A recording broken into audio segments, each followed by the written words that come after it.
Oh, hey, look, guys. Alice is here. Hey, Alice. We were waiting on you. We were wondering when you were going to show up. You gotta be more punctual than you have been. We have the legendary MatthewWelde in the building. Thank you so much for being here, man. Thank you for having me. I'm very excited to be here. Mean Streets is out now, and by the time this goes up, Outer Space will be out as well. That's true. Out in space somewhere. Out in space here on Earth, out in space somewhere potentially in the future. Yeah, and probably on the next...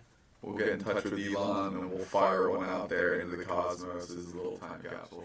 Yeah, like the next Voyager mission. Yeah. We'll send that out. Yeah, I think we need some reserve spot. We gotta make some phone calls. I don't know. Need if you can get any contact. I'm already working on cutting the next gold record after we shoot out there. You are in the process of releasing 10 songs over the course of 100 days. I am. As of this going up, you'll have 4 out now, 6 more coming up throughout the year. That's true. And then you're going on tour the 5th. You're going to be in Chicago at Lilly's. In Chicago on the 5th, we're doing the Epiphany Center the following night, and then we head down to South Bend. Wait, is that right? Where do we go? South Bend, Indiana, after that, I believe, yeah. Hell yeah, man. So, out for like a week and a half. That's what's up. Yeah. And then you're closing up the tour back here in Nashville, Bowery Vault on the 15th, and then the 17th at D's. That's right. You are making some really excellent work, man. Dude, thank you. I appreciate that. Before you got here, we were just talking about the production on a lot of your songs is really nice. It's it's really cool seeing these songs I've heard before, like fleshed out in a major studio way like that.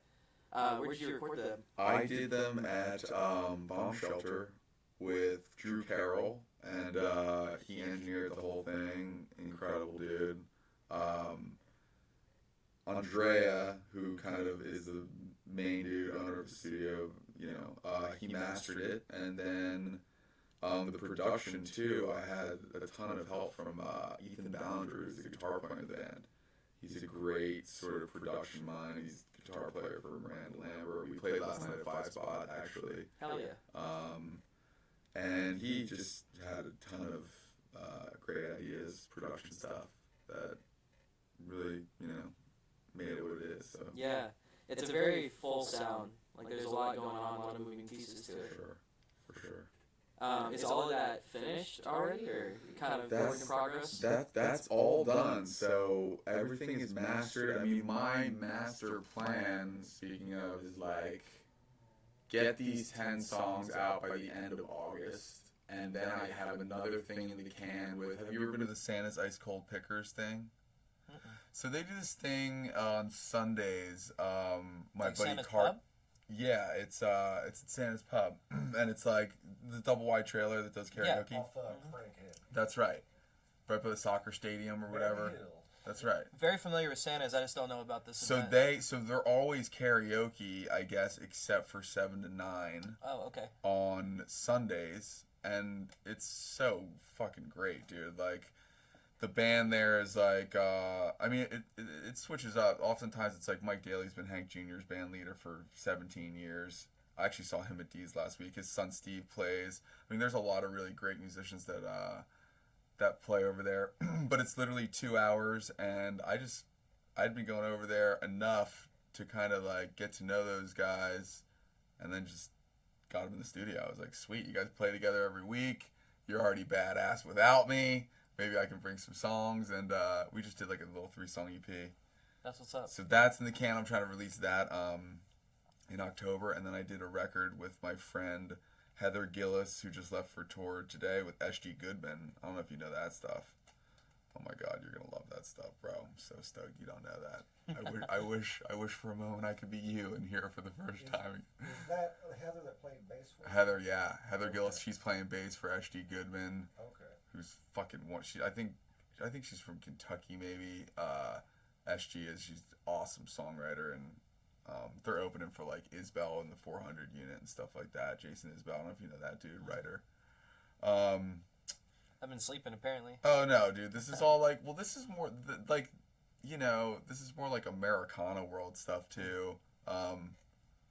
World that I kind of dabble in a little bit, but I don't really know, I a gotcha. whole lot about I that. think I remember when I first was hearing your stuff, and I think I talked to you about this and was describing to you that it sounded very much to me like it had an Americana Western vibe to it, but it was like, I think the way I put it was like, yeah, I was cruising out going west, but I didn't realize that I ate a little more peyote than I thought. Yeah, and, for sure.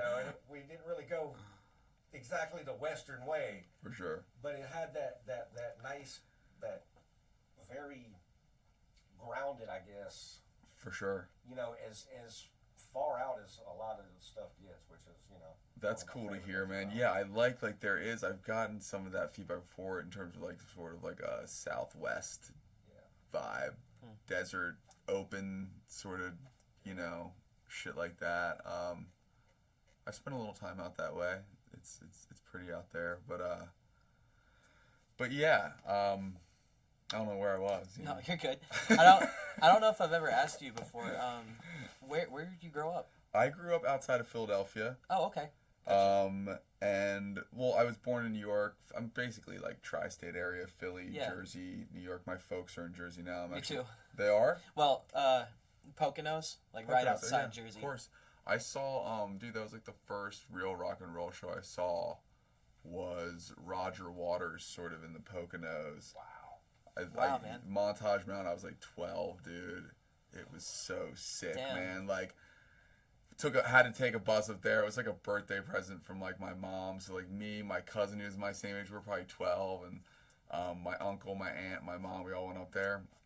It was just like, I mean, I can still like, it's so vivid because, we get up to the mountain and it starts raining, like pouring and like thunderstorms and all this shit. And like they end up coming out a little late, probably play like maybe 2 or 3 songs or something, and it like starts again. And like it's all crazy and everything like that. They have to scrap the stage and get everybody off, and so there's a delay and this and that. Everyone's kind of waiting around, drinking beer, waiting for the show to come back on. Like first time really smelling like weed in that way, like in that abundance, walking around as a kid. And then like he just came out and he was like, as long as you guys are gonna be out here, we're gonna be out here. We're gonna wait this. I was like, fuck yeah, Hell man. yeah. It was like, it was just badass, and it had such an impression on me as a kid. I was just like, that's what's up, dude. Like, and they waited. I guess it was probably like another hour and a half after that, and they came on and played a full set, and it was fucking awesome. Nice. What kind of music did your parents listen to growing up? My parents, I mean, my dad, big Bob Dylan, like that's pretty much, I mean, my dad's not really a huge music guy. I mean, he likes music, obviously, but he's not like a head or anything like that, but he is with Dylan. He really, he gave me the Bob Dylan stuff for sure. My mom has like cooler taste, my mom, she was listening to ELO and, she likes Floyd and stuff like that, and so yeah, there wasn't. I mean, I really don't come from a crazy musical family at all, dude. It's one of those weird things. I mean, I'm the only, songwriter, really musician in my immediate family for sure. Some of my cousins play a little bit, but we don't really come from like that sort of thing, Who took you to that Roger Waters show when you were 12? It was my mom. So it was a birthday gift from my mom. I got like 5 CDs. I got like Wish You Were Here, the classics, The Dark Side of the Moon, The Wall. What else did I get? Animals, probably. And then the show was like a couple weeks after that. And I went with my cousin Mike, who's my age, and then my aunt, uncle, my mom. So it was like the 5 of us. It was great. That's awesome. Yeah. That sounds like such a cool show. Oh, dude, it was so awesome, man. What have you been listening to in like the last week? What have I been listening to the last week? Well, the last week I've honestly been listening to a lot of the thing we're doing on the road. It's not really like my thing. It's like a bunch of songwriters that are getting together. Guys I've known for the past, guys and gals for the past 10 plus years. So some of them are out here in Nashville. Some of them are out west in like Portland, California, and they're coming out here too. So we're all kind of like, we're trying to put on like a different kind of show where it's like we're still trying to figure that out, honestly. Yeah. Like, but it's like that's rock and roll, dude. It's definitely gonna be rock and roll, but I want it to also be like sort of little vignettes of like people can say we have pedal steel and there's 8 or 9 of us, and everyone writes and have these little like start with some solo stuff in the beginning, then add pedal steel and mandolin, and then like try to build it up maybe over like 3 sets, like a full on rock. And we have drummer and everything too, and I mean, I know we're gonna rock and roll. I'm just trying to get some of the other shit in there too, because everyone's such good writers. And I'm going on this because I've just been listening to those people's stuff, like getting refamiliarizing myself with like their material. My friends, Brand New Trash, are badass. They have a ton of awesome material online, great songs, and Nate Porter. So I've been listening to a lot of that stuff. Trying to figure. I'm just trying to get it in my head how it might all work, because it's like we have a lot of ammunition, and we definitely can fill a few hours, for sure. So yeah, I can't wait to see you guys when you get back on the 15th to the 17th. For sure, dude. Yeah, man. I think we'll have it by that point. We'll have it down. I would suppose so. But yeah, I'm looking forward to that. So I've been listening to a lot. I mean, my friend Nate Porter's record, dude, is just like, I mean, he's got a bunch of stuff, but I'm blown away by this one he has called Estranged Angel Highway. Bro, like, I'll send it to you after this. It's so fucking badass. It sounds killer. He's just a great writer, but the production on that, you brought the production on my stuff, which I appreciate. Like, something about what he's doing on that record, production-wise. I mean, all the songs, he has some songs that are obviously better than others on that. Like, some are bangers, but all the songs are good. He's just this badass writer. I mean, some stuff is literally, like, next level, blows your fucking mind.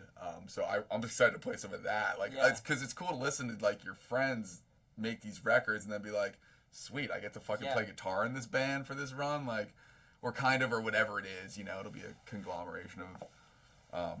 But yeah, there's definitely songs I want to play where I'm like, dude, you gotta fucking play. We gotta play this one, Yeah, that's really cool to be able to work with people that you like really respect what they do, and also like people you're friends with. Like that's got to be awesome. Dude, it's so and awesome. As an audience, like that's exactly what you want to see as an audience too. Dude, that's what I want to see too, man. And it's just like I'm stoked on like Nashville and like the level and the musicianship, but there's like I want more like band like fucking throw it all in the mix thing. But the thing is you don't want to like sacrifice quality with that either. That can get like, so having people who you, like you said, you really respect and are also you're like damn dude, you're fucking writing badass shit. Your shit's better than shit on the radio. Like that's how I feel about it, you know what I mean? Like even more past like the past week or so, which you asked, like just like all about sort of listening to local people, trying to like, I don't know. A lot of talent in town. A lot of talent in town, dude, and I'm trying to like make that a priority for myself. That was like a sort of New Year's resolution thing. Where I mean, I'm not like strict. I listen to everything still, but I'm just like prioritizing like people in my world. You know what I mean? Like that I can say like, hey, how'd you fucking write? Like, it's cool, dude. I covered like this Dylan Warnick song. This guy's a great writer. I'm not really friends with him, but I've seen him around, and my friend Heather Thomas, who plays drums with me. Yeah. We just had Heather on. Oh, you did? Yeah, just dude, a couple of times now. She's the best, dude. She came on. We do a book club. She recommended. I know you do a book club. Badass. What? Oh, she recommended Blood Meridian. Well, she wanted to make it very clear that she doesn't really recommend that book because of what it is, but she told me that it was really good. For sure. And she showed me her song. Well, she has she has a song called that too, for sure. And so she didn't recommend that like I read it because it's like it really Blood Meridian is a trip. For sure. But she showed me her song and I was like, well, now I have to read this. Totally. So she came on recently for the book club and played Blood Meridian, which was really nice on the uke. Cool. Yeah. Yeah, she's a complete savage, dude. She's so awesome. Yeah, she's a badass. She's for sure. a badass. Heather's doing a lot of stuff right now, putting out music too. For sure. Yeah. Yeah, she's putting some stuff out. I mean, she's on the road a lot too. I mean, she's just, she's got a lot of awesome shit going on. I just saw she was going back out to Seattle for something to play with somebody. I mean, she's in it, dude. She's a lifer. Yeah. You know what I mean? Like. Yeah. But she's friends with this dude Dylan Warnick, and Dylan Warnick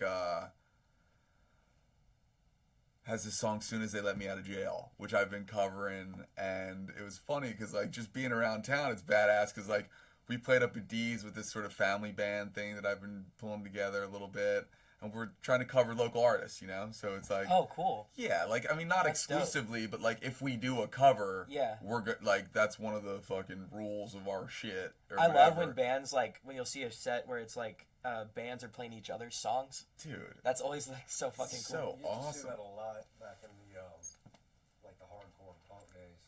The bands on tour together would play each other's songs in the set list instead.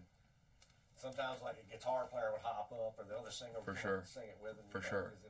It's like you're saying, that's where you get like a community. But dude, that's how you get this shit together. Because I've been trying to think about how to do it, and it's like, man, like I mean, I'm just I'm no different than anybody else. It's like if someone covers my song, I'm like instantly like, what's up, man? Are we cool? Like we're like it's but like it's awesome. It's like there could I mean I don't know. I mean at least for me, I don't know how other people feel about it, but like if someone's gonna cover your song, there's really not like a higher sort of compliment or anything you could say to them than you sitting down listening to the thing. Oftentimes there's not like it's not like we're looking up John Prine songs and shit. Like it's not lyrics and everything there. You wrote out the fucking lyrics, you figured out the chords. I mean, they're not, we're talking about folk songs and rock and roll songs too. Still. So, but still, just, to memorize someone's song, to play it, like, that's like, what's up? Like, it's like, it's such a cool nod. And it's like, it's just funny because the next day after we played that thing, I was up at Duke's, like, having a drink or getting some food. And I ran into the dude, Dylan. I was like, yo, bro, like, I don't really know you. Like, I've seen him around and stuff, but like, I'm like, I don't really know you, but, covered your song last night. And he was like, no shit, bro. Well, at first I was like, I like your shit. And he's like, yeah, thanks, man. And I was like, I covered one of your tunes last night. He was like, that is instantly more like, oh, no shit. And like, Yeah. But because like you said, you have to take the time to learn that. That's the thing. Yeah. It's different than just saying like, hey, man, I like your stuff, It's kind of like when somebody tells you, if somebody can quote a lyric or tells you specifically a song that you have, like that one song that you did, really... 100%. That's always been my biggest thing. Dude, it's personal, man. Yeah. It shows that it means something to you, and like, that's what's up. And 100 people just telling you, dude, you play the shit out of guitar, it's cool. But one person being like, that one song you wrote really brought me back to this thing with my grandma or something. For sure. That that's bro. That's why we do it, dude. Like, we don't know how these things get weighed in the end either. Like. Yeah. I don't fucking know, So, that shit's just awesome. And that's like, then when you do that, we end up having a conversation about how he wrote that motherfucker, and like, is it autobiographical? Is it just fictional? All those, like, cause I'm curious about that shit as a writer too. And then you get to talk to the dude who wrote this badass song. It's just like, more and more, I'm just like, trying to do more of that, Yeah. Cover your friends. Do you have any go-to method when you sit down and write? I will be at certain times I'll be very sort of routine oriented and just making sure that I mark off the time to sit down and write. Like I mean it sounds pretty obvious, that's very disciplined. Well, but that's like there's phases, dude, like I'll go like I'll go on like runs where I'm like running it out and you get hot or like you try to or you just get disciplined and you build momentum or something. But honestly lately, dude, it's weird. I always have that like writer's guilt or something where you're like, I should always be writing more. Like, I feel you know what I mean, dude? Yeah. Like I think that's normal. Oh, for sure. But like right now, like it's, you know, I'm definitely not. I always write every day something, ideas. Like I'm always writing something, but in terms of writing songs, like right now, dude, I'm not writing that many songs. But like I feel like I wrote one of my best songs like 3 weeks. Like I'm not writing a lot, but when they come, yeah, I always try to honor the moment. Like I just know when a song's like trying to happen. oh, And yeah. I have to put everything down, especially if I'm not writing every day. Like when that happens, like I just got to drop everything. It's normally the most inconvenient fucking time. On that, like you said, you kind of like you can feel when it's building. What let's take it somewhere heady now. Like, where do you think that comes from? What is art? Dude, I mean, that's like you're talking about like the eternal or something when we go with that. You know, where does that come from? I think I don't know. I think like I don't either. no, yeah, but like it comes out of a certain necessity. Oh, yeah. I think when it's like the best, and it's funny because that's on my mind because I'm rereading that the Rilke, what's the guy, Letters to a Young Poet, Maria something Rilke. It's this little back and forth that this like young 18-year-old kid is writing to this like writer he respects. And you just get the correspondence back from the mentor. Oh, fuck. So it's just these letters. I'm You gonna don't. write that down once Yeah, I yeah. got it. Letters to a Young Poet. I mean, I read it when I was probably like, I don't know, 20 or something like that.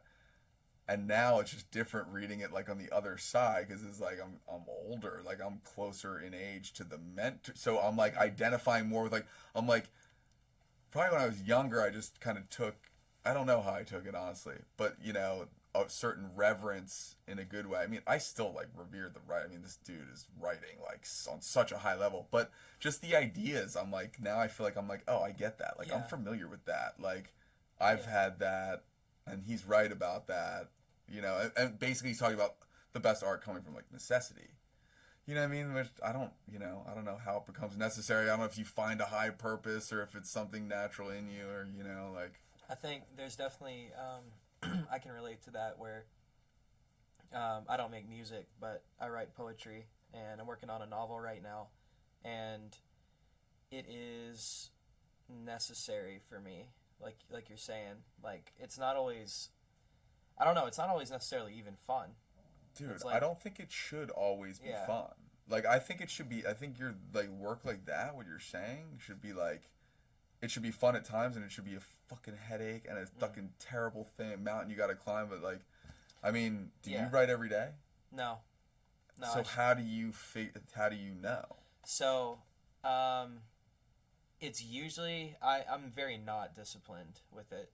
It's usually when I'm doing something else, like at work or in the car, or when it's for me, it's when it doesn't feel right like work that I'll start having ideas, and then the work part for me is taking that and like amalgamizing it into something real and tangible. For sure. Like that's the work part for me, is like turning this blobous amorphous thing into into words. For sure. Yeah. So let me ask you this, like with the poetry stuff, like are you an editor post? Is it the initial idea is down and then you have to scrap shit away, or do you get it right and that's it? So I go back through things. I take a lot of pride in what I do, and there's very few, basically just Neef. Like I basically will let Neef look at something before I publish it or post it. For sure.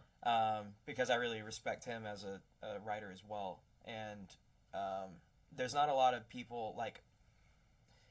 I don't know. I am of the mind where I don't care so much if people like what I did as much as they respect it, as much as they appreciate the quality. The clarity. Yeah. It's like because that's usually if I'm critiquing anything. A lot of time I'll just outright ignore you too. Yeah, like, and that's the thing. yeah. Oh yeah, you want to take it with a grain of salt, dude. Yeah. Like, cause your shit ain't for everybody. Right. Exactly. And I tell them that all the time. I'm like, this isn't wrong, but I think this could be worded better, or I think A lot of times, And you're usually right. Yeah. A lot of times, it's more me saying, yeah, but you could have done better here. Right. You know, For sure. and it's because I'm thinking on the level of production, and it's kind of a good thing on that level because he don't have to think that. And For that's sure. what I learned in producing bands and everything under the sun, is that when you produce something, it goes back to one of the jokes that I came up with. It was, how many producers does it take to screw in a light bulb? I don't know. What do you think? That's the whole thing, is that you're really there to not necessarily come up with the ideas. You're supposed to have so many already logged in. That's why production is such a time and experience For sure. thing. That you have to have that mind of saying, oh, I've heard that before, but not say that to them. Because you haven't heard that before, but you can relate it to something else that you've dealt with. And then you just use that to say, okay, what you're asking me to do is tell you if I feel like this gets across to the audience I see you having, the best that you can get it across to them. For sure. That's usually, that's why he's like, he'll put it up, and I'm like, well, he went ahead and did that, and I told him not to. I think that's part of probably the frustration, like, producing me as an artist is I don't, as long as I like it and you like it, I really don't give a fuck if anyone else likes it. That's the problem with producing anybody. Because people in general, like, not, like, on average, don't necessarily have the best taste. And it's like, if the people I respect like it, that means something to me. 100%. But, like, No doubt. if it never gets popular, it's like, well, I mean, look at what's on the radio. Like, it's not all great, I used to tell people Not all the time great. when they- That's an understatement. Yeah, bro. it's, I'm with you. thank you. Yeah, it's not great. You're a very, very kind man.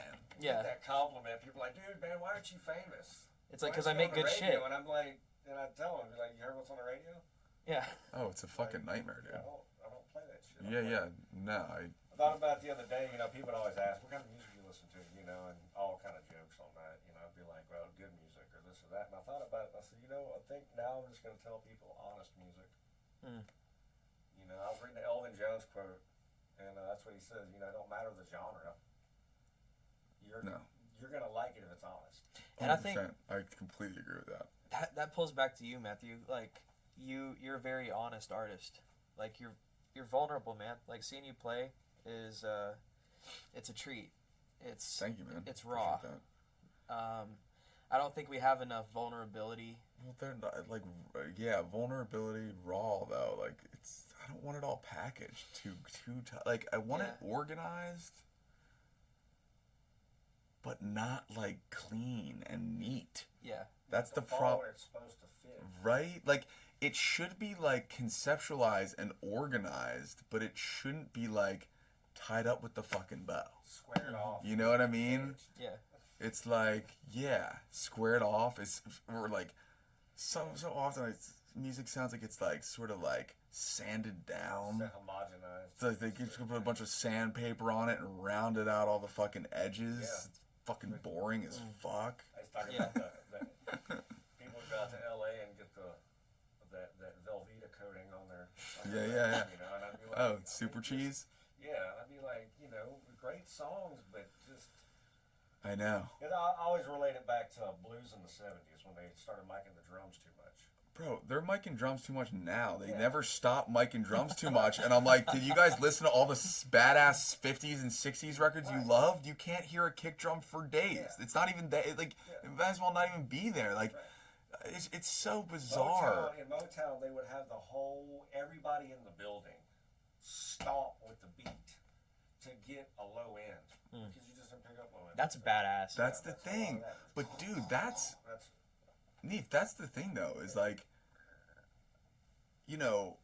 technology is great. And you say, like, taste is hard, and like, but you have to figure out how you like music, though, which is really hard to do. And so, and you can love everything, but when you're talking about your own art, when you're talking, like, I love listening to a lot of shit with, like, banging fucking 808 bass and the drums are huge, of course, but, like, I'm not that. Right. And so it's like, you have to figure out, like, you know, I mean, for certain like rock and roll, I would say, and like, you know, I guess rock and roll and folk or whatever, it's like some of that low end big stuff is like just not it for me. Like I want it to be like lighter and like Yeah. like dancing on the water, more like more like lean, like not a bunch of You want it to big sound weighted. Like you're in a farmhouse and they're maybe on the porch.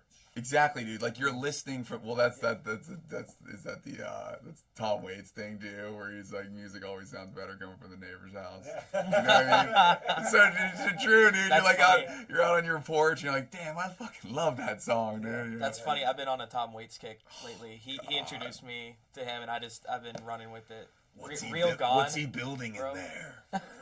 He doesn't have any kids. He's signaling on the roof with the flashlight. He's such a fucking What's he legend. building in there? He's the best. What dude. is that? What's that Tom Waits? I'd rather have a bottle in front of me than a frontal lobotomy. Oh yeah, for sure, 100%, dude. Everybody's favorite's always, and it's not necessarily mine, but people reference The piano's been drinking. Piano's Been Drinking. Of course. That's another one that has big, huge rings. I mean, dude, like, you know, Swordfish Trombone, all those weird records that he did after he got together with his chick. What's his chick's name?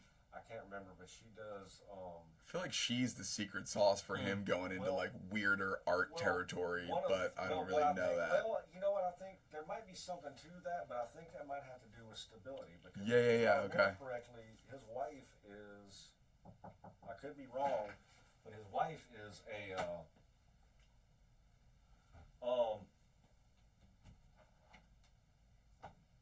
His wife is a producer. Music supervisor for a lot of films. Oh, a lot of the gotcha. films that you see him in and hear his music in, and he actually does it too now. Through her and through probably her connections. Yeah, I know. It seems like the timing of it, she had some influence. Like, there's like a change, you know? Like, Okay. well, because, I mean, he has Heart of Saturday Night, which is like, and the record, and then that's the title track on there too. But it's more like loungy piano guy stuff, and not like I'm big in Japan, like the fucking where he's banging on fucking steel lead pipes and shit, and it's all crazy. He's just he's just a songwriter dude, and it's less of the like he's less of the caricature of himself. You know what I mean? Yeah. Where it sounds like more natural, but he's still gravelly. I mean, he's still him. Like, It's one of the things that it gets me when, and I've heard people, and I've even covered some of his songs before, but I never try to sing like him. no, The best version Bro. I ever hear, Gogo Bordello does a couple of. No shit. Yeah, there's a live version of them doing, I think, Dead and Lovely, and a couple of tracks off Real Gone. nice. And they're doing it as slow, an acoustic, but he's singing it in his voice, his normal voice, is how he normally sings. Exactly. You got It's to. phenomenal. Of course. But then I'll hear people want to caricature that, or it's usually not musicians that do it. They're people that really like him. They're like, "Oh, I want to sing a Tom Waits song." Yeah. And I'm like, "Don't do that." I know. Could you not? I know. Yeah. Could you like? Well, dude, just sing it in your voice? that's what's so weird about him, dude, is I feel like, and I don't know, like I've read some stuff about him, but not a whole lot, but it's like I sort of get the hunch that just he knows how good of a writer he is, and then he basically like is not afraid to fuck his own shit up. You know what I mean? Like some of the songs, like if someone with a pretty voice and like an acoustic guitar sang these songs, you'd be like, damn, it's a great song. But sometimes when he gets in it, it almost looks like he's trying to beat up his own songs in this way, or like, I don't really know. It's just, his aesthetic is it's certainly unique to him for sure. Yeah. But yeah, I'm fascinated with Tom Waits, man. Like I do. Gun Street Girl, you know that one, Neve? Falling James in the Tahoe mud. I don't think so. Gun Street Girl. Sit around, listen to a tale where I fell in love with a Gun Street girl, and I was sitting in the Birmingham I don't think I know that one jail. either. It's fucking badass, dude. I mean, he's got such a vast catalog. I've only really heard Real Gone, like all the way through. I'll have to expand my Tom Waits No catalog. Variations is a fucking great one, dude. I love that one. Bone Machine is what I got. Oh yeah. Bone Machine, Yeah. dude. And that's such a from here to there record. You know, Dude. I mean, it starts wacky and then he gets into some ballads and he does stuff that sounds like it could have been on Real Gone. For sure. You know, and I heard a metal band do a cover of Earth Thy Screaming and it didn't. Oh, There's dude, things that you can't. it didn't work. No. Dude, they did that record. They I forget the name of the collective that would throw these things, but it was this place called Goodbye Blue Monday in New York when I was living in Brooklyn. It was right under the I guess the JMZ or whatever, the train right there. It's not there anymore. They shut down, but they would do full albums, and they'd have a different performer for each song. So, however many tracks on the record, 10, 12 songs. They did Bone Machine, dude. It was fucking unbelievable, dude. Like, the whole record was fucking sick, dude. Like, blew my mind. But people are really, doing their own thing with it. Like, they're not up there doing the impersonation of the dude. Right. Like, And obviously. that wasn't really, if I remember correctly, it wasn't necessarily trying to do that, but it just didn't translate because there's so much more going on with that, especially that track. But a lot of what he does, then you can do with bass guitar and drum kit and a dude on a microphone. Waits does a lot of his own percussion. For sure, dude. And does a lot of all of his shit, which is very relatable, but Yeah, and his guitar player's dude. Yeah, because he's on Real Gone, and that right there, that was like, I'm not that dude playing made me like go back to the fucking drawing board. You know what I'm saying? What is the band he's in with this dude? Pull that shit up, Neef, and we can pull that back in a second. Find it out. What's that? Find out who the guitar player is. Yeah, it's oh, damn. That's okay. We'll come back to that. I got a question. For sure. So I'm sorry for the hard segue. Oh, dude, but, I'm hanging out, dude. I'm having a blast. Yeah. This is great. I'm just talking shit with you guys. Do you have any? You probably knew this was coming, but do you have any ghost stories or things Dude, that happened I was to you? thinking about ghost stories because I know, like, ghosts, I would say. So anything that's happened that you can't really explain. And I think psychedelics count as well. Oh, well, that world, I don't never count that stuff out, right? It's like I've had some really weird experiences. Dude, like I've definitely had experiences where, ghosts or entity, like, I don't know what you want to call it, but like, at this point in my life, like, I'm not really a recreational psychonaut. More like shamanic usage. Yeah, like solo missions and like I'm not solo I'm missions. down. Yeah, like I'm down to do it with super close friends if we're like on a lake somewhere. Yeah. I haven't in a very long time, but like last year I did like a macro dose, and I just thought that was funny. My friend brought that up today. Like, everyone's into the micro dose shit, and he's like, "What about the fucking macro dose, bro?" My buddy Gary was cracking me up. But dude, I've definitely been like, and I'm talking like eat 5 dried grams Terrence McKenna shit and fucking get under your covers in the dark. Yeah, get under your covers in the dark, close your eyes, maybe write out, before you start tripping, write out some note cards of questions you have that you want to get like that sort of shit. And I've definitely been talking to an entity, like in conversation. It's not like, but the thing is, dude, it's like, I'm gonna sound crazy, but not here. You're not. I know. You guys cover all this shit all the time. That's why I love it. It's not like it's not me. Yeah. Like, it's not in my, of course it's all happening within your psyche. But I literally and this is the last time, like a year ago when I did this. I'm actually probably due for one, but it's like I know where I am and end, and this is all psychological. You know what I'm saying? Like, and I'll do like head checks where I'll be like, is there any fucking dark shit creeping around in here? Like, just in your own skull and spirit and vibration, your awareness. You're like, is there like energy that's trapped? Am I on the right page? Do I have dark thoughts that I'm like denying and not seeing and this and that? And it's almost like shining a light like inside a room and scoping out like the corners and shit like that. But like outside of that room, there's something I'm talking to that is giving me answers. That's not me. Yeah. Like I know where the room ends, and it's on the other side of the room. So I mean, what the fuck is that? Like I mean, no clue. And of course I asked. I'm like, "Are you God?" And it's like, "No," which is fair. Yeah. But I'm like, it's certain entities, angel. You know.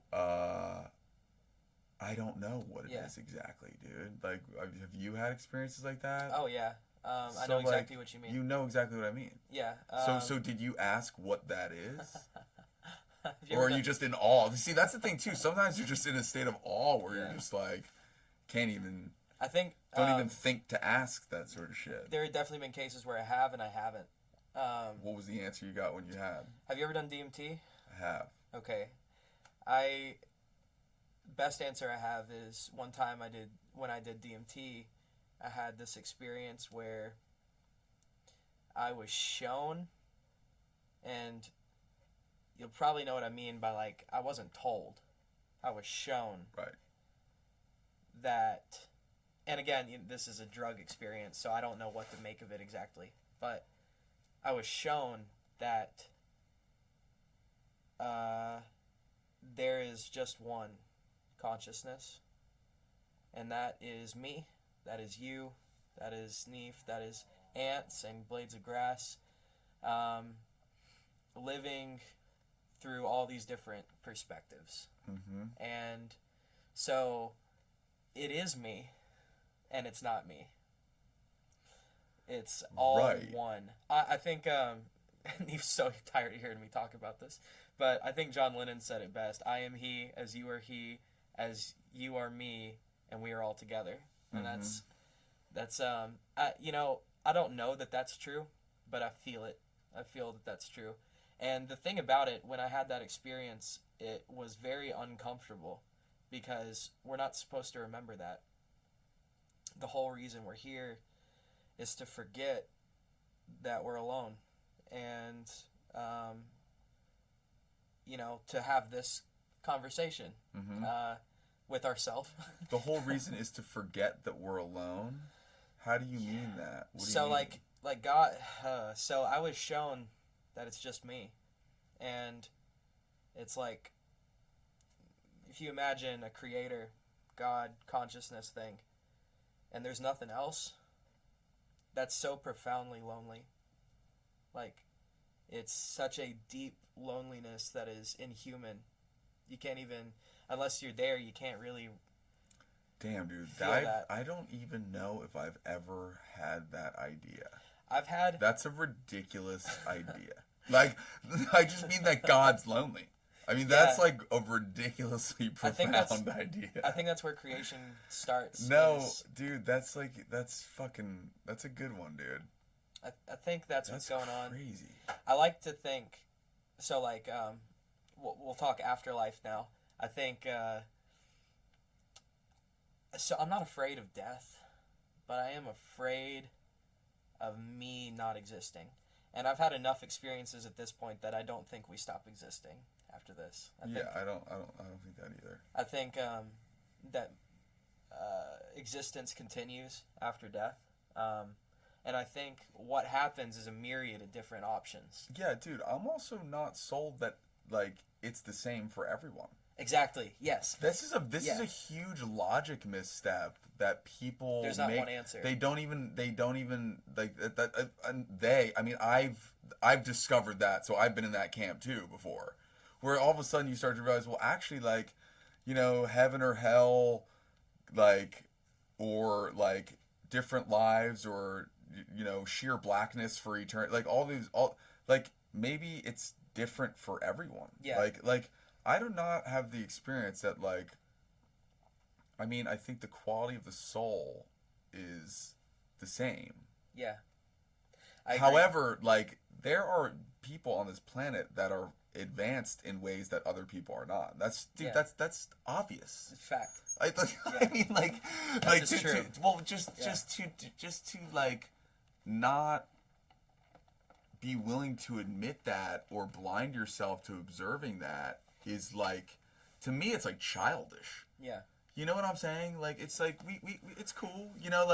We're all good here, and there's we can all accept everybody, and we can root each other on. But at the same time, to pretend that everyone's in the same boat, I think is untrue. I think it's incorrect. Even if it is all one.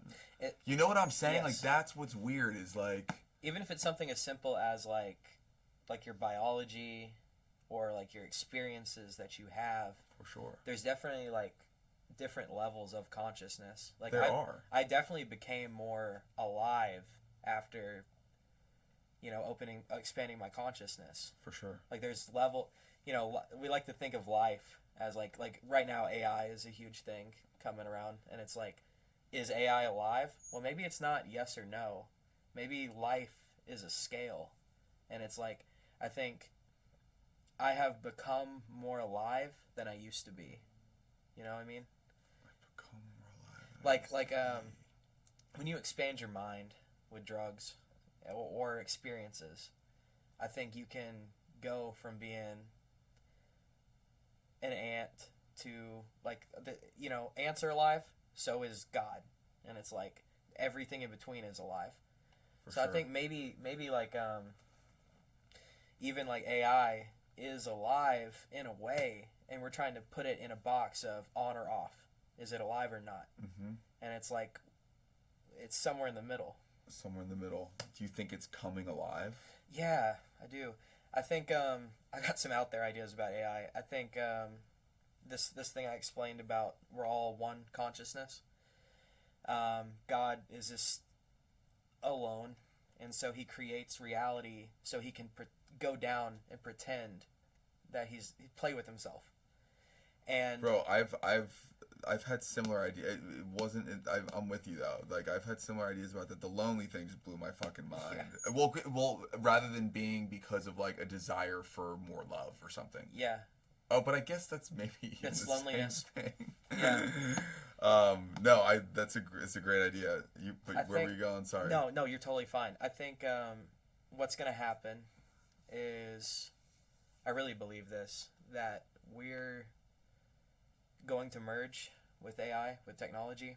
We're going to have this Neuralink thing where we all have chips in our brain or something like that.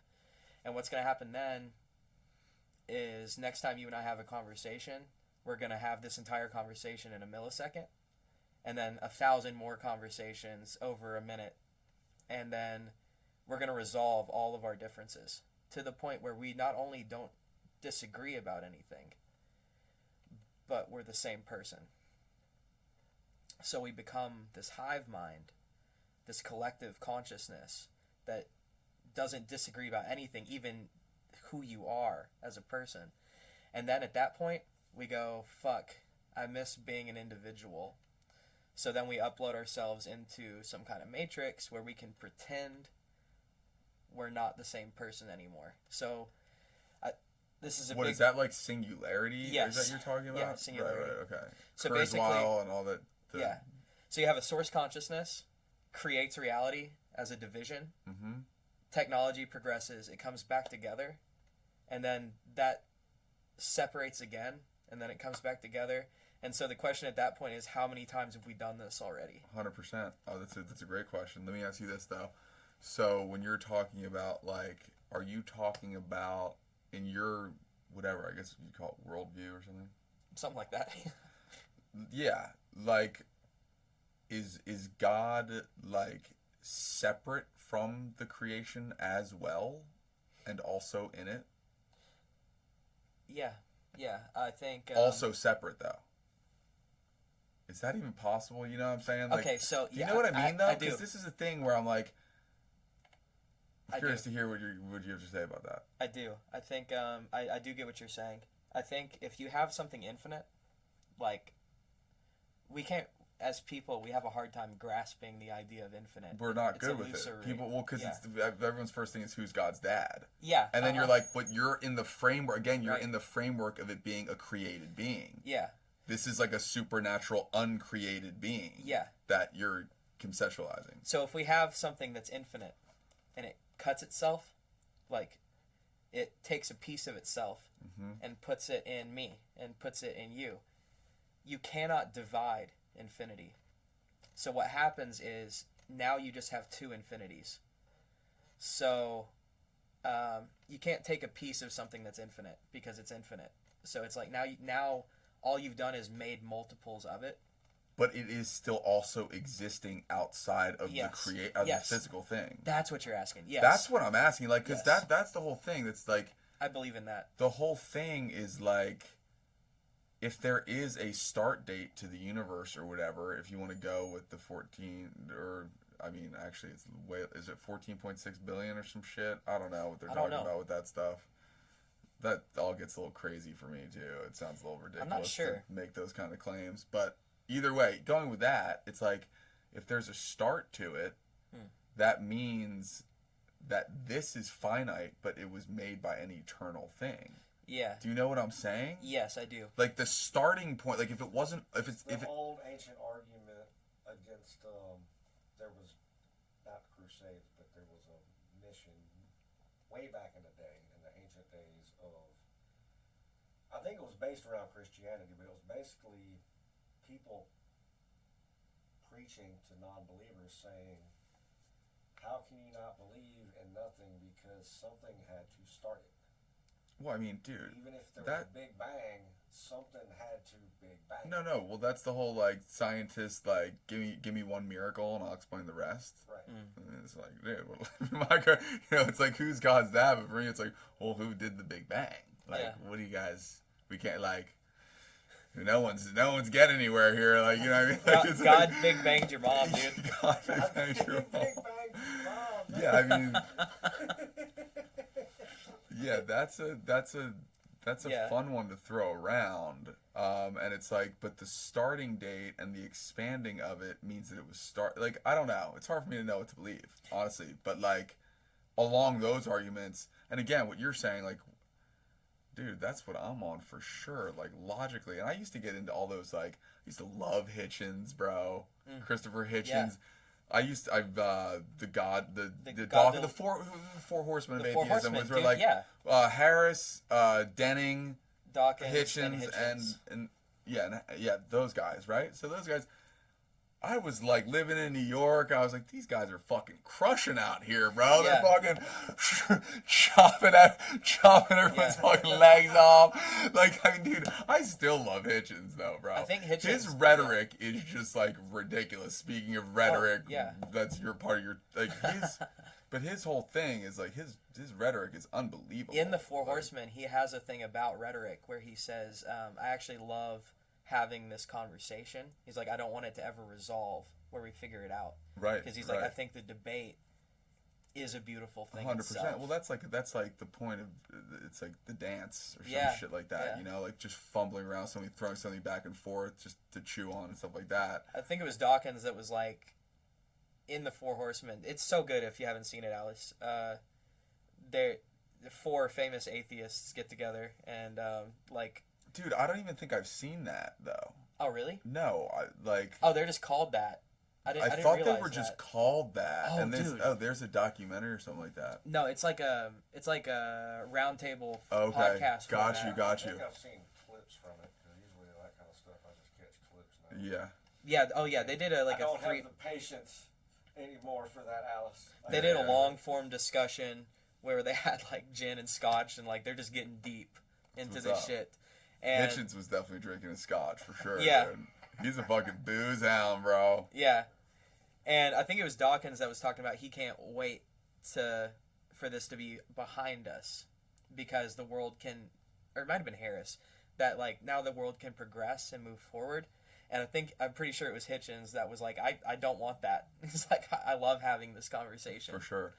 Hitchens seems the most real out of those dudes to me, for whatever reason. Like, I'm still, like, they seem like a little bit foolish to me now.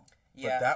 But the arguments at the time were totally fooling me. Like, the main one dude that got me, I was hung up on it, where I was like, fuck, these dudes are fucking, I can't beat this. Not that I didn't even want to beat it. I was just, like, looking through shit. Like, I didn't have a thing about it. I was just, like, I was like, these guys are right. It wasn't like I was trying to beat it coming from a different angle. I was like, oh, these guys are making sense.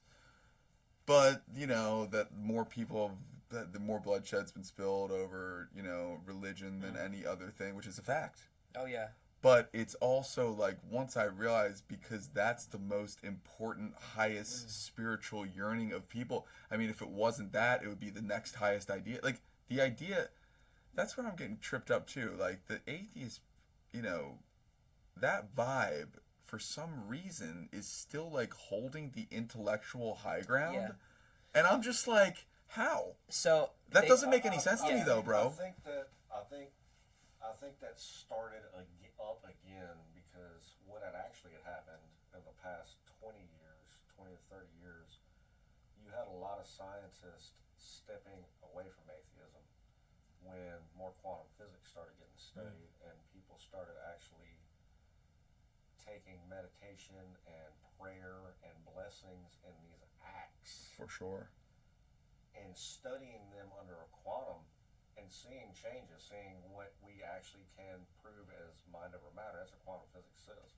For A sure. lot of people don't even realize that. You know, when you're saying that your observation of something changes its outcome, that is absolutely mind over matter. Right. You know, so. But that's like one of the seven universal principles as well. Like, all is mind. I think it's like number one. Well, it's like, that's the thing. It's like, where there is something, there's a mind behind it. Yeah. Well, That's right? Well, Like, I can't even get away from that. Like, there's no. That makes sense to me. I think it makes sense to me too. But I feel like we could prove, like, this microphone was imagined and now it's here. Yeah. So is this couch we're sitting on. So, like, where there's stuff, there's like a, like, it's like where there's a creation, there's a creator. Where there's a design, there's a designer. And I can see the design outside. Yeah. Like, Yeah. you know, I'm looking around, I'm like, okay, like, there's like an artist touch, dude. Yeah. That is unique. You look at the, like, Fibonacci sequence. For sure. Well, this this is all of nature, you know, but nature doesn't have right angles. This kind of reminds me. Right angles For in sure. nature, but there's Fibonacci sequence, so we do have perfect circles. Mm-hmm. It kind of reminds me something we were talking about earlier about, like, seeing the corners of your mind, shining the flashlight around, and then something being external, like you were talking about earlier. Like, something I've had a lot of encounters with what I would consider spirits, both on and off psychedelics. I was raised really religiously, and Well, that I know just from watching the show. And I definitely had a phase of, like, edgy atheist, like, fuck religion. For sure. I think that's good, dude. Yeah, it's right, isn't it? I feel like it's natural, honestly, on some level. Like, I think a lot of people yeah. jump into that with fuck religion rather than fuck God because they equate them together. Yeah. that took me forever to separate, dude. And That took me forever Well, to that's how you get taught what God is through religion, and then you get older and start taking on experience or eat a handful of mushrooms or some LSD, and you go out in the middle of the woods and you're like, and you know, you absolutely see God. Yeah. For sure. It's kind of you can't explain it, but it's undeniable. And you realize that's what you've done. Hmm. You know, but meanwhile you're trying to explain to your friends that are all tripping too, and everybody's like, "This is so blood. I don't understand it." And you know, years down the line, you look back and you go, "Oh my God, that's what we purposely did." Yeah. Because I learned all this shamanic shit that they've been doing, the ancients been doing for years, and all these religions were doing all this shit too. We literally just did the same thing that the ancients did. I think the problem that humanity's having with this kind of conversation, have been having for thousands of years, is we put it in this box of, well, okay, is that voice, is that inside me, or is that outside of me? And maybe the answer is neither or both. Maybe reality doesn't have to work the way we try and put it in these boxes. I think you're right about that. I think it's neither or both. Yeah. But that's what's weird though, is that then we're in like the dualism shit again. You know Yeah. what I mean? Which like and I love a lot of, I love those ideas. I mean, the Tao and reading that, Yeah. and like it's amazing. Like you read that and you're like, this shit's fucking true. But it's like, it's true for like here. It's true for like Earth. I mean, I see sun, Yes. moon, land, water, night, day, up, down, man. Like there's all these things that are like that are these sort of dualistic binaries on this planet that are, but more on a symbolic level. Yeah. Then when you get into the deep stuff, it's like gets a little more wobbly and gray, but it's almost like the big symbols are there for you. Like, I don't really fucking know. Like, Yeah. The Tao always found as being very animal. animal? Yeah, it's very much like if you need to. I mean, it's the way it's written. It's student to teacher. So you're learning what is being taught and also what the teacher is learning from the student. And that's the whole point. That goes back to the duality. That's the idea of the Tao is that you are the universe, but you are under the control of the universe. So therefore, you are the child, and you are the parent, you are the teacher, you are the student, you are controlled by the universe. That's the and you Holy also Trinity, too. Control the universe, because you can control the universe, you are controlled by it, and vice versa. That's still like the two things, like, because you're saying you're in relation, but that's where it's too, because you're in relation with the other. right. Yeah, it gets And weird. That's what's Taoism- weird. And Taoism is actually, Tao Te Ching is actually where the yin yang comes from. It's that, and a lot of people are like, oh, that's just that's a Taoist thing. And the yin and yang, it's not either one or the other. That's the whole thing of it. It's like, which is this, For sure, which but is that's that. what It's you're saying because- too, is there's a piece of each Exactly. in the center of, Yeah. you know what I mean? Like there's a piece of, Yep. the black and the white in each one. And yet it's all one. Yet it's all one. It's, But there's it's two a fucking in the beautiful one. fucking symbol. Yeah. I mean, that's like Circle. ridiculous. How? Yeah, I mean, It makes a circle, which is natural in nature. but you said Trinity. Yeah. So Like, bro, if I could have somebody fucking explain this shit oh, to sure. me, dude. Yeah. Like, So no.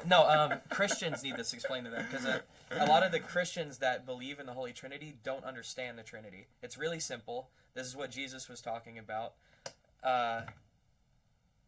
So Jesus says, "I'm the Son of God." People don't stop to think about what that means. He's just saying, "I'm God. I woke up to being God. I'm God." But God's up here too, and God's all around us.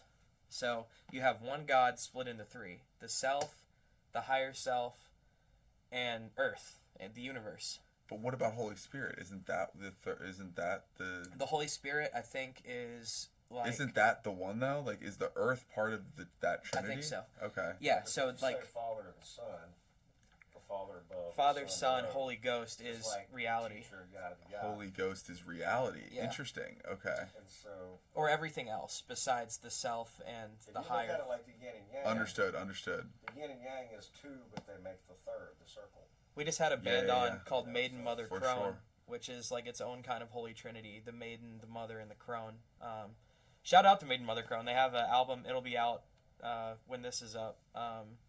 But there's this shows up a lot. Like I either realistically or symbolically say I worship Prometheus because Fire. yeah, it's the whole Fire thing. bearer. Yeah, it's the whole. Fire bringer. It's the Oh, whole.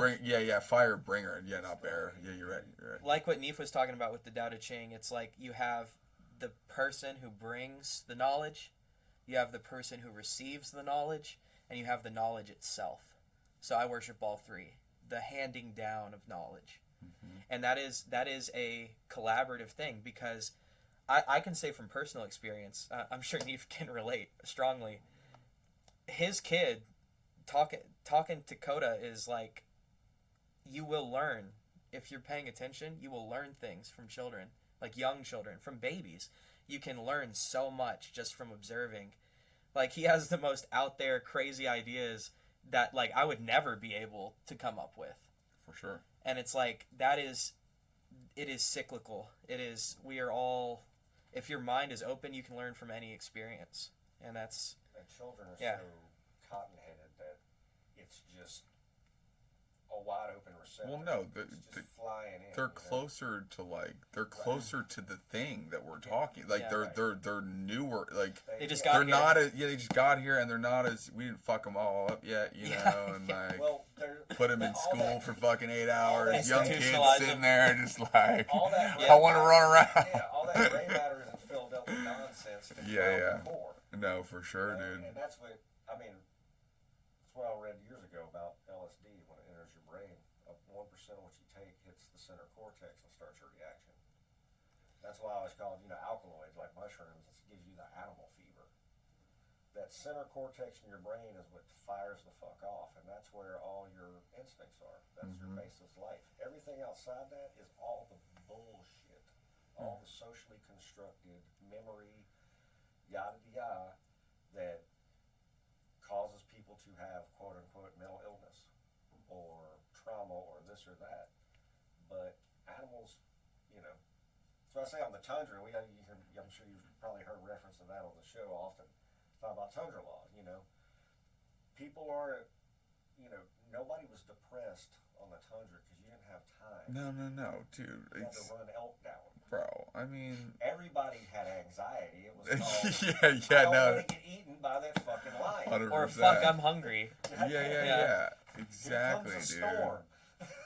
Little darling. No, I mean, bro, I think about that shit all the time. Is everybody just fucking bummed out and depressed because like there's nothing to do, dude? Like we almost fucked ourselves and making life too easy. Well, I really gotta say, good art makes it easier, man. Like, Yeah. it's really important. For sure, it is.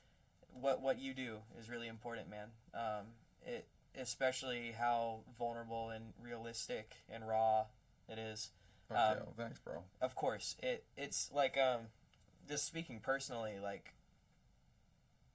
coming out of what I came out of, like I fell really deep into the local music scene here, and it beyond a shadow of a doubt saved my life. So Sure. like, For sure. what you do is important, and it's if we're not doing that, I don't know what we're doing here. I don't either, Yeah, I wouldn't really. Yeah, I'm with you on that, man. And also, it's just like if I'm gonna be a part in the creation, like I'd like to mimic the thing. Yeah. And just make shit. Yeah. I mean, I know it's obviously that's idealistic and maybe to a fault in some way, and there's shit you got to do. I got to go to work, and of course, but as much as you can kind of do that, I think you might be in a good position. I mean, it definitely gets me stoked. You know what I mean? Yeah, and the world is sick and divided and manipulated by the powers that be. Do you think that's always and will forever be always? Because you just talked of a solution about AI where you're like, we all of a sudden understand each other and there's no more disagreements.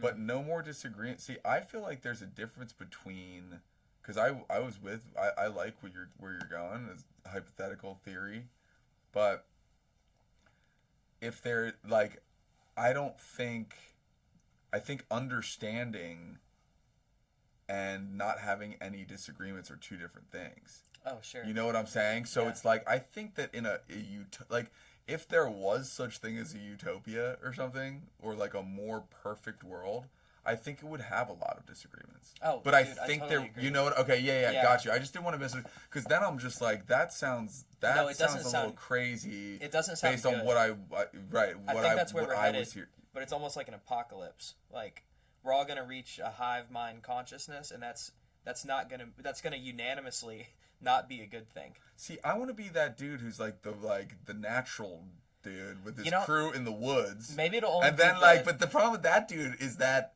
then all the kids who are genetically modified and shit come in and just tear Fuck you you up. up. They Yeah. fuck you up. They got the chips. You're like living on the land.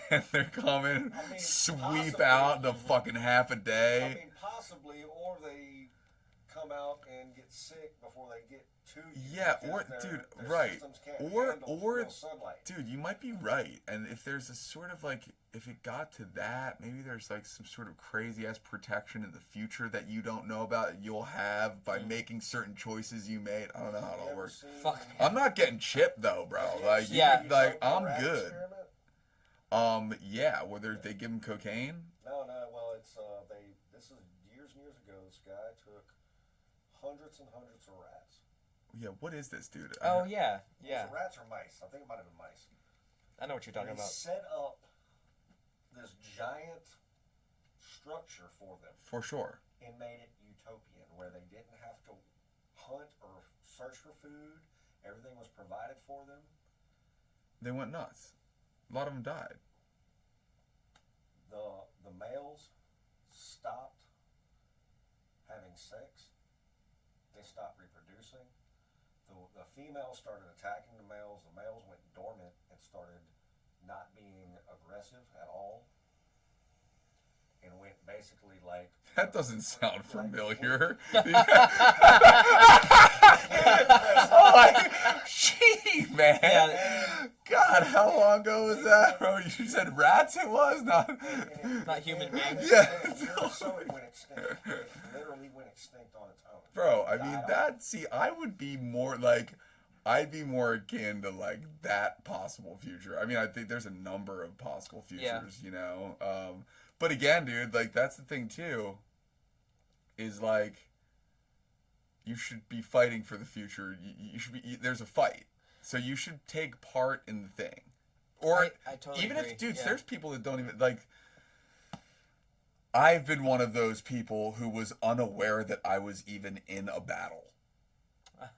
You know what I mean? That's And most so people, if man. you don't know if you're in a war, like, you already fucking that's where lost. they want- that's where they so want you're people. fucked. Yeah. Oh, of course, dude. Lulled to sleep by fucking Netflix and Yeah.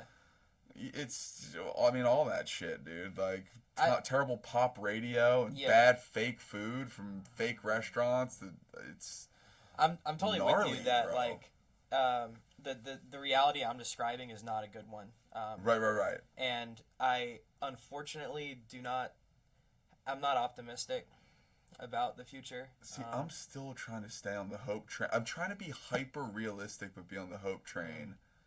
The hyper-realistic It gives me hope hope train. hearing The other hyper realistic people talk hope about it. train. Well, no, because dude, I mean, nobody needs fucking kumbaya. Like, it's all gonna work out. You're just like, dude, you're fucking dumb, That's bro. what You're a hyper-realistic- big old dummy. That's Like, one that of the ain't. hyper-realistic parts. We're gonna start like a non-Grateful Dead-esque traveling, like realistic. Bro, Everything's I'm gonna be in, all right, dude. but I'm not in. without a lot of pain. no, that's what I'm saying, dude.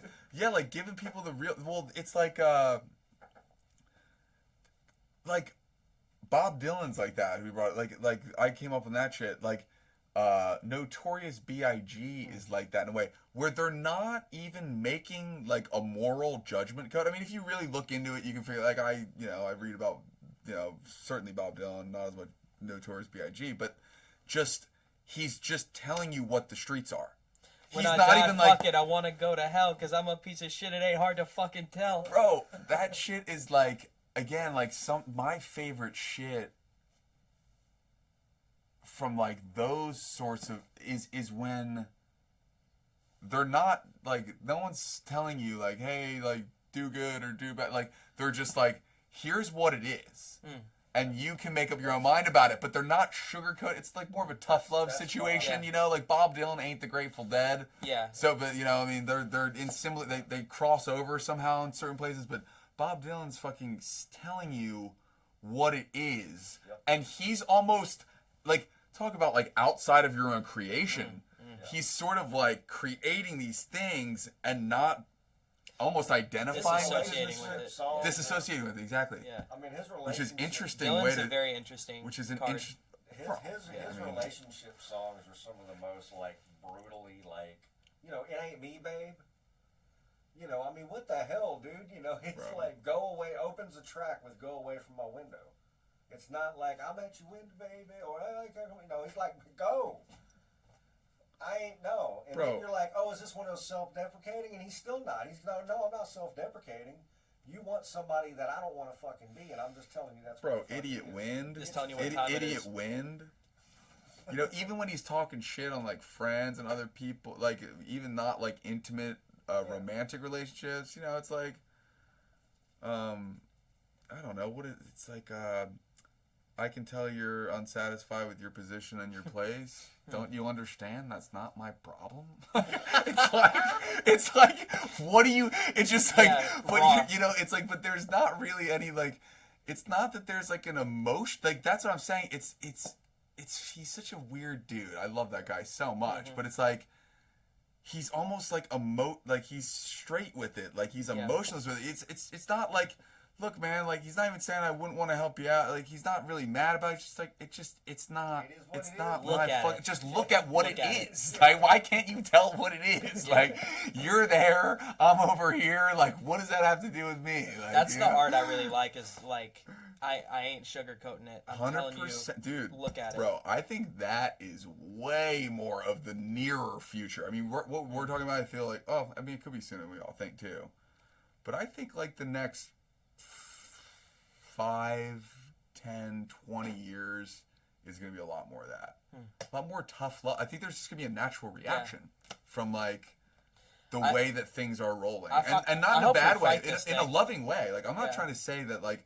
Tough love is still love, you know? It's like, it's not, but I just see that, like, swinging back in this sort of way. And honestly, in ways that are dark, too. Yeah. Like, there's going to be a heavy hand with that shit, too. I think it gets worse that's fucked up, you sure. know? Also, you know? Even if on some level it's necessary or crucial, it'll go overboard in some sort of way, too, in certain ways. But and people understand what, you know, like, the word friend doesn't mean shit anymore because that's what, you know, you are on social media. Oh, bro, and everyone's a bunch of followers? Yeah. We're all... It's a cult. How many people are... dude, So, I mean, dude, like, on some level, bro, like, you're not wrong, you know? I actually had a pretty hard discussion with somebody not too long ago that, you know, close to, and, you know, I had to tell him, I said, you know, look, you know, he didn't like what I had said to him. You know, and I told him, I said, look, man, you know, your friends are gonna tell you this shit. I don't know what you think, you know, telling me you don't like me saying this to you. Well, that's not why the fuck I said it to you. I know. You know, I knew you weren't gonna want to hear it, bro. But like, cause I love you, I'm telling you, you got a fucking booger in your nose, and that chick's staring at you, dude. That's the kind of people I associate myself with. 100%. Those are the only people I keep close to me. But why would? Well, there are reasons why, because people want to stay insular. Some people can't handle that. For sure. But no, that's definitely the way, dude. That, like, you know, it's people that are trying to take advantage of you, candy coat everything, and tell you fucking. They're doing you a disservice. They're absolutely fucking are. with you, dude. Yeah. They're lying to you. Exactly. They're literally lying to you, and it's the sort of like, again, I don't know how candid, but it's almost like, I mean, I don't know. Everything's so hot these days, but it's like, you know, I always think about like the motherly versus fatherly love, and it's like they're different, and we need them both for sure. But like, what's happening with that sort of thing is that's like a motherly love. That's servicing the right now, the moment, which is crucial. Like if you come home from school with a skinned knee, and you were fucking around with your neighbors and shit like that. And you come in, you're bleeding, your mom automatically doesn't even ask what happens, gets you bandages, fucking starts getting you, gets you a fucking popsicle, you're sitting on the couch like, I love you, Mom, right? Dad comes in and goes, what the, I told you not to fuck around with that fucking McGrady kid around the block, dude, that kid's like, fuck, like, and you're like, what the fuck? Yeah. But the dad is looking out for your future when he can't be there to protect you. That's so true. That's what it is. That's so true. No, that's literally what it is. It's so misconstrued, but that's why this whole tough love thing's coming back, because people are being lied to, dude. Like, the lies are mounting to a point where the whole thing's gonna fucking fall. Huh? You don't have the counter to that, like you're saying. Oh, no. Learn that skinning your knee is what gets you the attention that you want. Fair play. You're right. You know? Oh, dude, that's a great point, bro. Instead of you listening to your dad, Damn. going, skinning my knee does some bad shit, you go out and keep doing the same thing over, and as a matter of fact, you do crazier shit. For or sure. You do it on purpose, or you don't do it and you blame it, and you start to lie about that. For sure. Because you don't have the dad figure coming in and calling you on it, going, so your mama said you scraped your knee. What'd you say you were doing? Yeah, Oh, well, I exactly. did that. Oh, really? Tell me about that. Because mama was just, oh, my baby, let me make you feel That's better. right. I think you bullshitting. I think you bullshitted your mama. And that's what you gonna do, because she's bullshitting you a little bit too, and you don't want her freaking out. That's right. This is me. But that's the thing. What is the it's fuck happened? But it's both. Again, at the end of the day, it's You gotta have both. That's the thing. Is like both of those on their own are fucking hell. Yeah, you But need like to both- seriously, dude, and like, dude, I don't even know if one's worse than the other. I think they're worse in different sorts of fucked up Yeah. ways. They and only like, work together. that And they're together just- for sure. They're destroying the family unit.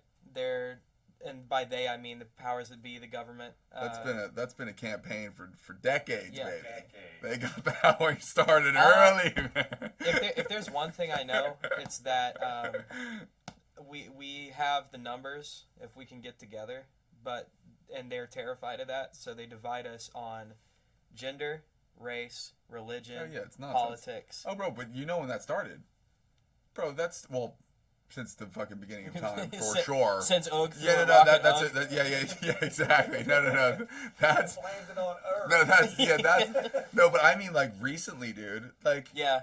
it was the 2012 Occupy Wall Oh, Street. interesting. 99%, 99 against the 1%. Oh, that's That was fascinating. the scariest fucking idea they ever heard, dude. Yeah, they're like 99. They're like, oh shit, honey, we're in the 99%. Like, let's head down to the fucking bunker. Actually, you know what? Fuck these guys.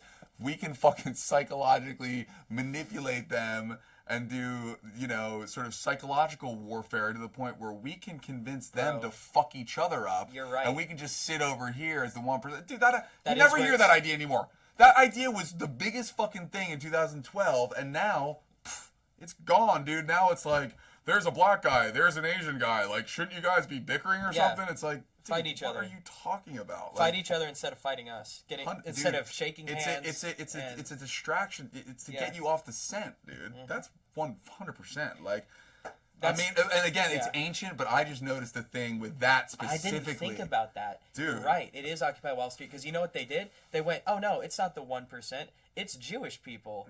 Yeah. That's exactly what they did. They pinned it. They said, no, this is Jews doing this instead of rich people, instead of the 1%. We're gonna make it a race thing. For sure. We're gonna, and that's, yeah. And For sure, all dude. That or the colonizer, the straight white guy, the old white man. Yeah. It's a Oh, bunch of old for white sure. men. Oh, dude, totally, man. That's Anything they can pin it on that isn't what it is. absolutely, dude. I always thought was Absolutely. ironic. It's like, I'm so sick of these old white men. You need to vote for an old white man, though. I mean, Dude, Yeah. I know you're like, guys, why can't you? We're all getting played. I know. I've been, for the hell, the past 20 years, I've been having to reiterate and re-explain what anarchism is to people, because, For sure. I've been an anarchist since I was 10, Totally, dude. Man, this is so good. We're gonna have to do this again soon. We have to, Matt, bro. So thank fun. you so much for being here, Dude, man. thank you for Let- fucking having me, bro. It was so fun. I love your show. You guys are Yeah. doing badass shit. Neef, fucking love you guys, and keep it up, man. Like this is where it's at. Alice, if you take anything away from this, it should be go check out MatthewWelde's music. Link below. Outer Space is out now. Mean Streets is out now. I'm an Instrument is out now. More music coming soon, and you can catch them tonight at Lily's in Chicago. 15th at 15. 15. What is it? Bowery Vault, and Bowery then Vault. Oh, and then that's fine. 17th you can catch them at D's. Thank you, and be authentic. Bye. Bye.